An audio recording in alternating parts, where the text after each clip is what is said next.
करंटनॉमिक्स YouTube online channel में आपका स्वागत है। मैं हूं डॉक्टर अक्षता। डेली करंट अफेयर्स सीरीज के अगले पार्ट में आपका स्वागत है। उम्मीद करती हूँ सब लोग घर में हैं, स्वस्थ हैं, मस्त हैं और बहुत अच्छे से अपने पढ़ाई को सुचारू रूप से जारी रखे हुए हैं। इसके लिए जरूरी है कि आप हमारे चैनल करंटनॉमिक्स को सब्सक्राइब करें, हमारे वीडियो को लाइक करें और ज़्यादा से ज़्यादा शेयर करें। आज के जो हमारे टॉपिक रहेंगे वो एक टॉपिक इकोनॉमिक्स से हमने उठाया है और दूसरा टॉपिक हमने साइंस और टैक्स से उठाया है। दोनों ही टॉपिक जो है वो करंट अफेयर्स की दृष्टि से तो इम्पोर्टेंट है ही, बल्कि सब्जेक्ट को भी कवर करते हैं। पहला जो आपका टॉपिक रहेगा वो वेजेस एंड मीन्स एडवांसेस को लेकर रहेगा, क्योंकि आरबीआई ने वेजेस एंड मीन्स एडवांसेस को की सुविधा जो है वो राज्य सरकारों के लिए उसमें लगभग 60 से 62% की जो है वृद्धि कर दी है। तो ये क्या है, इसको पूरे डिटेल में हम देखेंगे। उसके बाद हम साइटोकाइन स्टॉर्म सिंड्रोम के ऊपर बात करेंगे, जो कि कोविड-19 की वजह से बहुत ज़्यादा चर्चा में है। उसके बाद हम कुछ क्वेश्चंस देखेंगे। इससे पहले आज का आपका क्वेश्चन जिसका जवाब आपको इस वीडियो के नीचे यूट्यूब के कमेंट सेक्शन में प्रोवाइड कराना है। मैं बहुत खुश हूँ, प्रसन्न हूँ कि आप हमारे चैनल को बहुत पसंद कर रहे हैं और हमारे क्वेश्चंस का रेगुलरली जो आंसर है वो प्रोवाइड करा रहे हैं। इसी तरीके से आप हमारे चैनल से जुड़े रहिए। तो आज का हमारा क्वेश्चन है कि टेली हेल्थ क्या है। अगेन, टेली हेल्थ क्या है?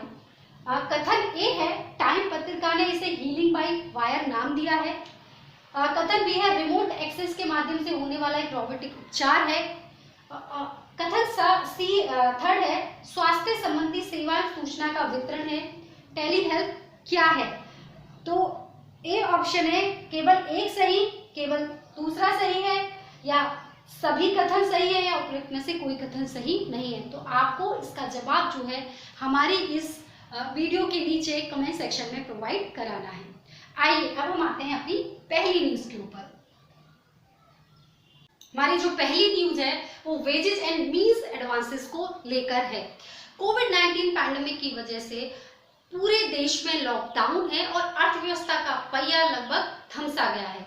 ऐसी स्थिति में जब हमारी सरकार का नारा है जान भी और जहान भी, यानी लोगों को स्वास्थ्य सुविधाएं भी प्रोवाइड कराई जाए, वही ये कोशिश की जाए कि अर्थव्यवस्था का पहिया भी सुचारू रूप से चल सके।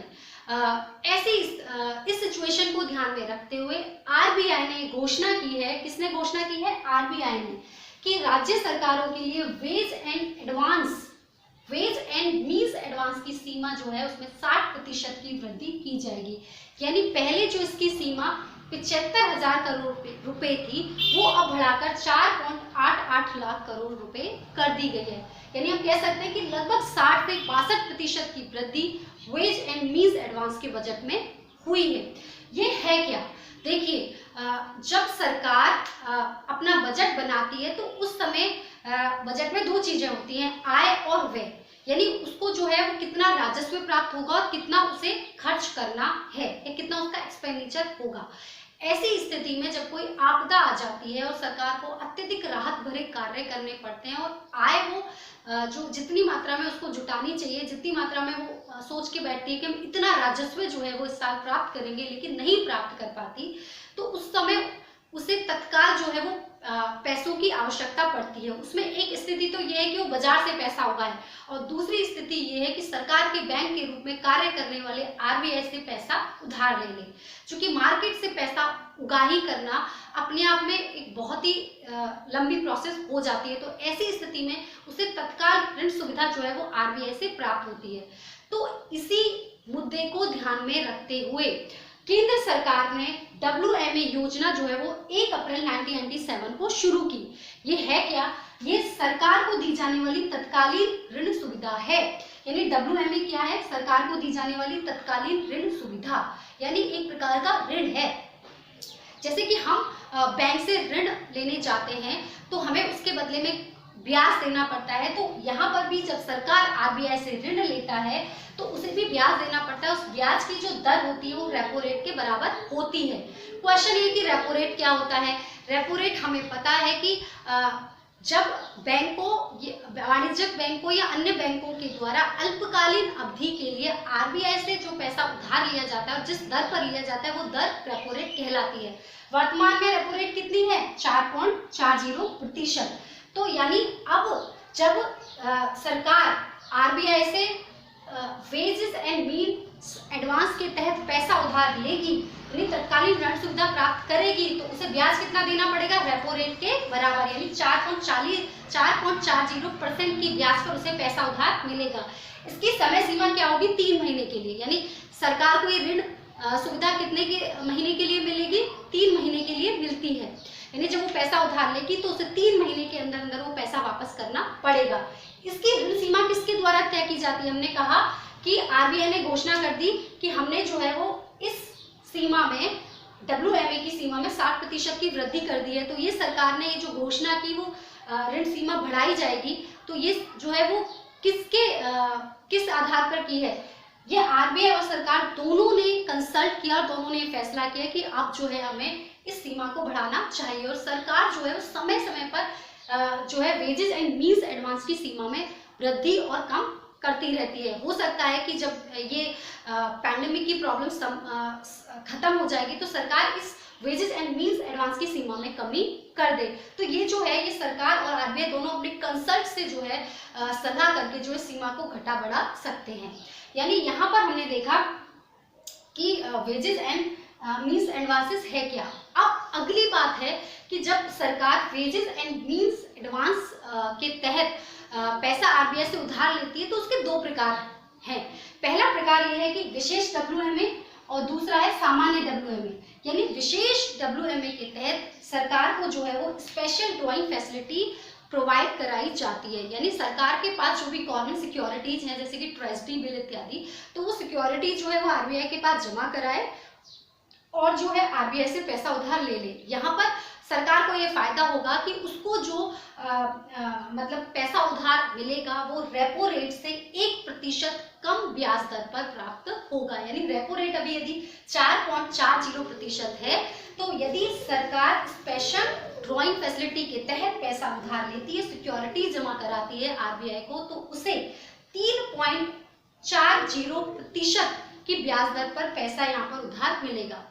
लेकिन यदि ऐसा होता है कि सरकार के पास ये सिक्योरिटी समाप्त हो गई, खत्म हो गई, सरकार के पास इतनी सिक्योरिटी नहीं है, उसे कहीं ज्यादा पैसा यदि उसे आरबीआई से उधार लेना हो, तत्काल उधार लेना है, तो ऐसी स्थिति में सरकार जो है सामान्य WMA के ऊपर आती है। इसमें क्या होता है कि जब सरकार के पास ये स्पेशल ड्रॉइंग फैसिलिटी की जो सुविधा है वो समाप्त हो जाती है, उस समय सरकार पैसा यहाँ से सामान्य WMA के तहत जो है वो उधार लेती है। इसमें ब्याज दर उसे रेपो रेट के बराबर ही देनी होती है। और यहाँ पर एक चीज और कि ऐसा नहीं है कि सरकार जो है वो सिंगल टाइम में एक ही बार जो है वो आरबीआई से पैसा उधार ले सकती है। वो अपनी जरूरत के हिसाब से 2, 3 या 1 से अधिक बार भी पैसा उधार आरबीआई से ले सकती है। हो सकता है कि लॉकडाउन और आगे बढ़ जाए और सरकार कि दोबारा जो व्यय सरकार को और अत्यधिक अपने राज्य में करना पड़े, तो ऐसी स्थिति में जो है राज्य सरकार जो 1 से अधिक बार भी ऋण ले सकती है आरबीआई से। यहाँ पर जो सामान्य WMA के तहत जो सरकार को आरबीआई के द्वारा पैसा उधार दिया जाता है, वो उस सरकार यानी राज्य सरकार के 30 साल के औसत जो आय व्यय का, राजस्व व्यय का जो आंकड़ा होता है उसको ध्यान में रखकर दिया जाता है कि इतना सरकार का, राज्य सरकार का राजस्व है, इतना व्यय है, इनका औसत लगभग इतना रहता है। उसी हिसाब से जो है गवर्नमेंट यहाँ पर क्या कर आरबीआई यहाँ पर क्या करती है, गवर्नमेंट को पैसा प्रोवाइड करती है।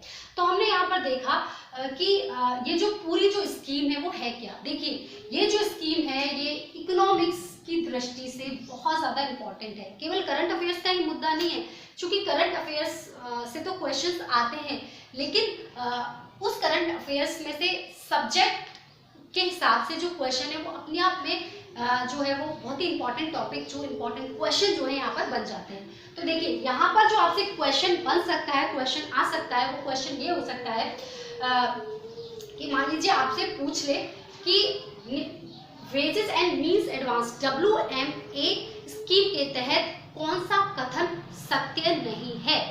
दोबारा सुनिए, मैंने कहा कि WMA स्कीम के तहत कौन सा कथन सत्य नहीं है। कथन 1, WMA योजना 1 अप्रैल 1997 से चलाई जा रही है। कथन दूसरा कि WMA जो है सरकार को दी जाने वाली तत्कालीन ऋण सुविधा है। कथन तीसरा, WMA में ब्याज दर रेपो रेट से 1% अधिक रखी जाती है।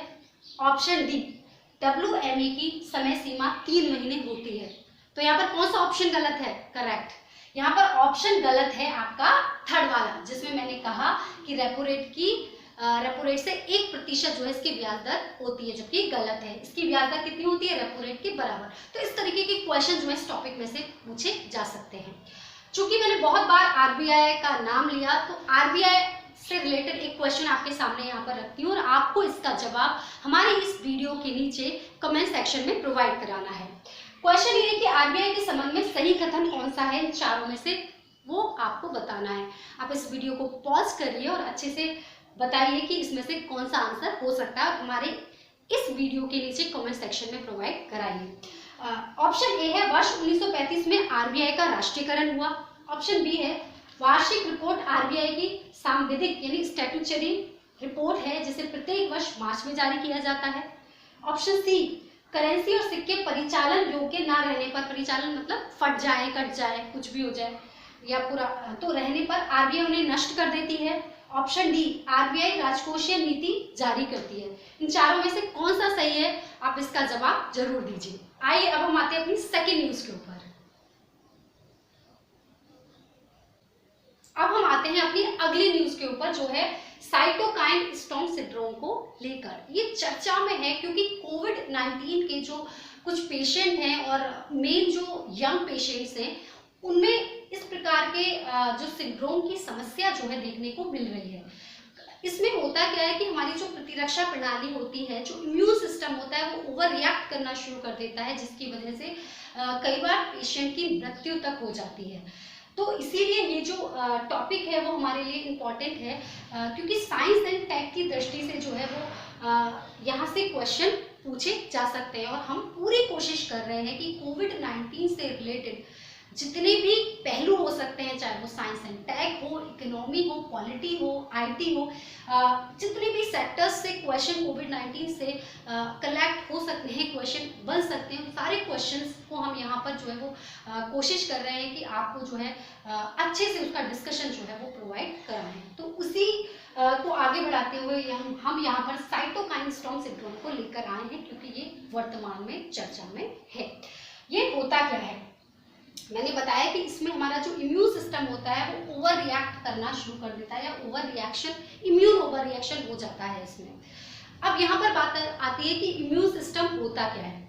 देखिए, जब हम प्रतिरक्षा प्रणाली की बात करते हैं, इम्यून सिस्टम की बात करते हैं, तो जब भी हमारे शरीर पर बाहर के किसी जीवाणु का, विषाणु का, परजीवी का हमला होता है, तो हमारे शरीर जो है उसको निष्प्रभावी करता है, समाप्त करता है। और इसमें जो हमारा शरीर में जो सिस्टम काम करता है, इसके लिए उसे प्रतिरक्षा प्रणाली कहते हैं।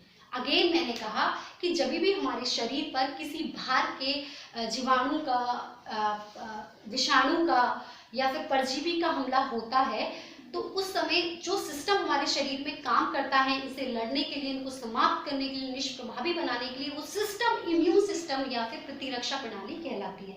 ये प्रतिरक्षा प्रणाली हमारे शरीर में दो तरीके से काम करती है, एक तो प्राकृतिक और दूसरा उपार्जित तरीके से, है ना। दो प्रकार से काम कर रही है, एक प्राकृतिक तरीके से, एक उपार्जित तरीके से। प्राकृतिक तरीके से क्या होता है कि जैसे कोई, यहाँ पर मैंने कहा कि कोई भी मान लो कोविड-19 है, उसका वायरस जो है वो एंटर करा, सबसे पहले हमारे भारी शरीर पर एंटर करेगा, तो सबसे पहले उसको हमारी या तो स्किन से टकराना पड़ेगा, तो स्किन से तो वो अंदर जा नहीं रहा, तो क्या होगा, वो नोज से टकराएगा। तो यहाँ पर हमारे शरीर में एक तो श्लेष्मा झिल्ली और स्किन जो है वो काम करती है, जो कि इस वायरस को क्या करती है, बाहर निकाल देती है। लेकिन ये वायरस इतना खतरनाक है कि ये इस श्लेष्मा झिल्ली से भी अंदर, हमारी नोज से अंदर चला गया, तो उस समय जो पूरा तंत्र होगा वो हमारे शरीर में काम करेगा, यानी जो प्रोटीन होंगे वो इस वायरस को वहीं पर खत्म कर देंगे। अब यदि ये जो एक प्रकार के प्रोटीन होते हैं, तो ये जो वायरस है यहाँ पर प्रोटीन से खत्म नहीं हुआ, तो ये आगे और एंटर कर गया, तो यहाँ पर WBC बैठी है, यानी कोशिकाएं भक्षण की जो एक दीवार है उस पर आती है, जहां पर कि WBC, और WBC क्या करती है, इसको भक्षण कर जाएगी, इसको खा जाएगी और खत्म कर देगी। लेकिन फिर भी यहाँ पर जो वायरस है उससे भी खत्म नहीं हुआ WBC से, और ये क्या हो गया, या उसे WBC नहीं खा पाई, या ये उसकी आंखों से नजरों से बच गया। तो यहाँ पर जो प्रदा होगा, यानी प्रदा अवरोध, यानी साइटोकिनिन जो अवरोध होता है, साइटोकाइनिन अवरोध जो होता है, वो इसको जो है वो समाप्त करता है। यानी तीनों स्टेज से ये जो वायरस है वो आगे निकल गया। उस वक्त हमारा जो ये प्रदा जो अवरोध है, साइटोकाइनिन जो अवरोध है, वो सक्रिय हो जाएगा। यानी हमारे शरीर पर जो है वो लाल दाने हो जाएंगे, या फिर मिचली आएगा, तेज बुखार हो जाएगा, इस तरीके की जो प्रॉब्लम है, सूजन आ जाएगी। तो इस तरीके की प्रॉब्लम जो है हमें देखने को मिलेंगी, और हमें लगेगा कि अब हमें जो है इस वायरस ने जो है वो अटैक कर दिया, ये वायरस जो है हमें हार्म पहुंचाने वाला है। तो अब हमारा जो इम्यून सिस्टम, यानी जो हम आ जाएंगे दूसरा, ये तो प्राकृतिक तरीके से काम हो रहा है यहाँ पर। उसके बाद हमारा जो उपार्जित सिस्टम है वो सक्रिय हो जाएगा, जिसमें होगा क्या कि यहाँ पर हमें पता चल गया चौथे स्टेज में, जैसे यहाँ आया चौथी दीवार पर जैसे हम इसने एंटर किया, तो ये प्राकृतिक इम्यून सिस्टम वाला काम खत्म हो गया। अब उपार्जित जो इम्यून सिस्टम है ना, वो काम करना शुरू कर देगा।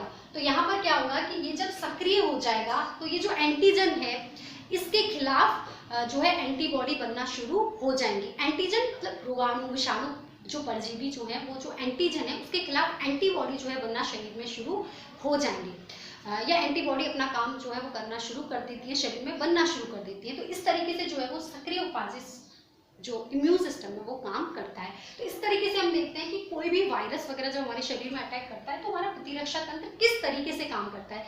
इसलिए कोविड-19 के लिए भी कहा जा रहा है कि आप अपने इम्यून सिस्टम को मजबूत करिए, डेवलप कीजिए। हो सकता है कि वो सेकंड में ही खत्म हो जाए, थर्ड में ही खत्म हो जाए, चौथे तक स्टेज आए नहीं, और हमें यहाँ पर हॉस्पिटल में एडमिट होने की, एंटीबॉडी डेवलप करने की, इस तरीके की समस्याओं का सामना ही ना करना पड़े। तो इसलिए कहा भी जा रहा है। तो ये हमारा इम्यून सिस्टम की एक बात हुई।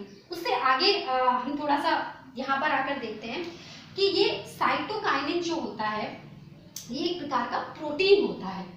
इसका जो निर्माण करती हैं वो प्रतिरक्षा जो कोशिकाएं और अन्य कोशिकाएं मिलकर करती है इस प्रकार के प्रोटीन का निर्माण, यानी हमारे शरीर में ही होता है। इसका कार्य क्या होता है, ये सहायता करता है प्रतिरक्षा कोशिकाओं की। किस चीज में सहायता करता है कि जो एंटीजन यहाँ पर बने ना, उनके खिलाफ जो है प्रतिक्रिया, यानी ये जो कोविड-19 जो है, मैंने कहा कि SARS-CoV-2 जो वायरस आया एग्जाम्पल है, वो जो एंटीजन है उसके खिलाफ प्रतिक्रिया करने में सहायता करता है। ठीक है, अब होगा क्या कि देखिए जैसे ही SARS-CoV-2 कोविड-19 का जो वायरस है उसने शरीर में वो एंटर किया, उसने हमला किया, तो यहाँ पर ये इतना कहना चाहिए कि इतना खतरनाक जो सिस्टम है, या इतना खतरनाक जो वायरस है कि इस वायरस की वजह से जो हमारी प्रतिरक्षा, ये जो पूरा सिस्टम है वो असमर्थ हो जाता है। यानी यहाँ पर ये जो हमारा एंटीबॉडी बनाने वाला काम है ना, ये नहीं हो पाता है। तो यहाँ पर जब प्रतिरक्षा प्रणाली असमर्थ हो जाती है तो इसको हम क्या बोलते हैं, गंभीर प्रतिरक्षा प्रतिक्रिया। इसको हम क्या बोलते हैं, जब प्रतिरक्षा प्रणाली का असमर्थ हो जाना ही गंभीर प्रतिरक्षा प्रतिक्रिया कहलाता है।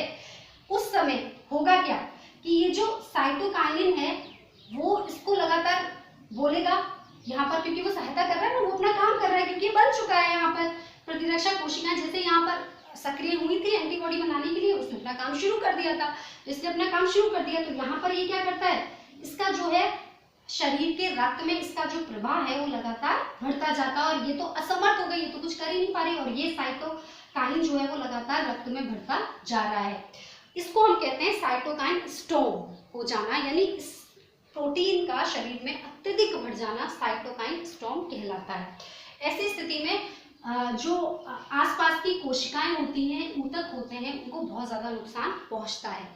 अगेन मैं फिर वही कह रही हूँ कि हो क्या गया कि जैसे ही SARS-CoV-2 का जो वायरस है शरीर में प्रवेश करा, उस समय जो प्रतिरक्षा प्रणाली, क्योंकि इन सबसे प्राकृतिक तरीके से जो है कुछ नहीं हो पाया इस वायरस का, उपार्जित के अंतर्गत जो है वो सक्रिय हुई हमारी प्रतिरक्षा प्रणाली, लेकिन वो जो है इस वायरस को खत्म करने में असमर्थ हो गई या काम नहीं कर पाई। तो उस स्थिति में जो है यहाँ पर प्रतिरक्षा प्रणाली कोई काम नहीं कर रही है, लगातार जो है ये जो साइटोकाइन जो सहायता करता है एंटीजन के खिलाफ प्रतिक्रिया करने के लिए, बार बार इसको पुश कर रहा है, लगातार जो रक्त में इसका प्रभाव बढ़ता जा रहा है कि आप क्या करो, इस एंटीजन के खिलाफ प्रतिक्रिया करो।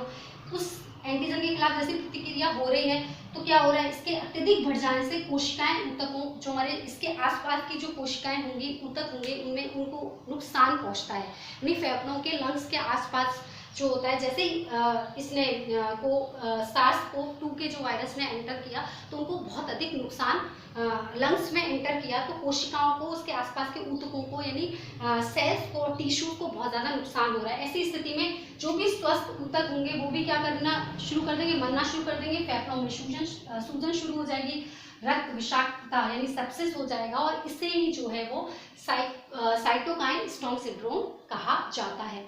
जब इस साइटोकाइन प्रोटीन की वजह से जो है स्वस्थ ऊतक भी, यानी टिश्यूज भी मरना शुरू कर देते हैं, फेफड़ों में सूजन आ जाती है, जो है सेप्सिस हो जाता है, तो ऐसी स्थिति में जो है व्यक्ति की जो है मृत्यु तक हो जाती है।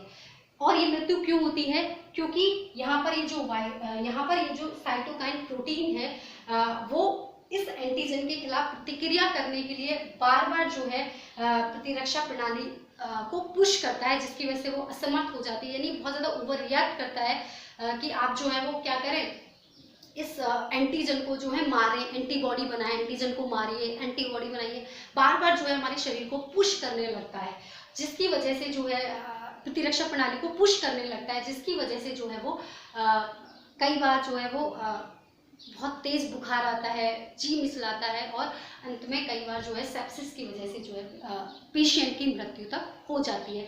तो ये जो है देखने को मिल रहा है काफ़ी ज़्यादा पेशेंट में, कोविड-19 के जो पेशेंट हैं उनमें ये ना केवल संक्रामक रोगों की वजह से जो है ये सिंड्रोम हो जाता है, कई बार गैर संक्रामक जो रोग होते हैं उनमें भी इस प्रकार की सिंड्रोम की समस्या देखने को मिलती है, जिसमें मिचली और तेज बुखार हो जाता है। तो हमने देखा कि साइटोकाइन स्टॉर्म जो सिंड्रोम है वो होता क्या है। और वीडियो में हमने आपसे एक क्वेश्चन पूछा था कि कोविड-19 रैपिड टेस्ट करने वाला पहला राज्य कौन सा बन गया है, तो उसका सही आंसर है राजस्थान। पिछले कुछ दिनों से ये देखा जा रहा है कि राजस्थान में कोरोना पेशेंट की संख्या लगातार बढ़ती जा रही है, जिसके लिए सरकार ने ये कदम उठाया है कि जो कोरोना पेशेंट हैं उनकी ज़्यादा से ज़्यादा और जल्दी जांच की जाए। इसके तहत हो क्या रहा है कि राजस्थान में रैपिड टेस्ट की जो शुरुआत है वो जयपुर से की गई, और इसके अंतर्गत जो आवश्यक सेवाएं प्रदान करने वाले जो व्यक्ति हैं उनका टेस्ट जो है सबसे पहले किया जा रहा है, जैसे कि किराने वाले, पुलिस वाले या मेडिकल स्टाफ, तो इनका जो है वो टेस्ट कोरोना का किया जा रहा है कि कहीं वो कोरोना पॉजिटिव तो नहीं है। तो इसका सही जवाब होगा राजस्थान। मैं उम्मीद करती हूँ कि आपको हमारा आज का वीडियो बहुत ज़्यादा पसंद आया होगा। आप हमारे चैनल को लाइक कीजिए और ज़्यादा से ज़्यादा सब्सक्राइब कीजिए। नमस्कार।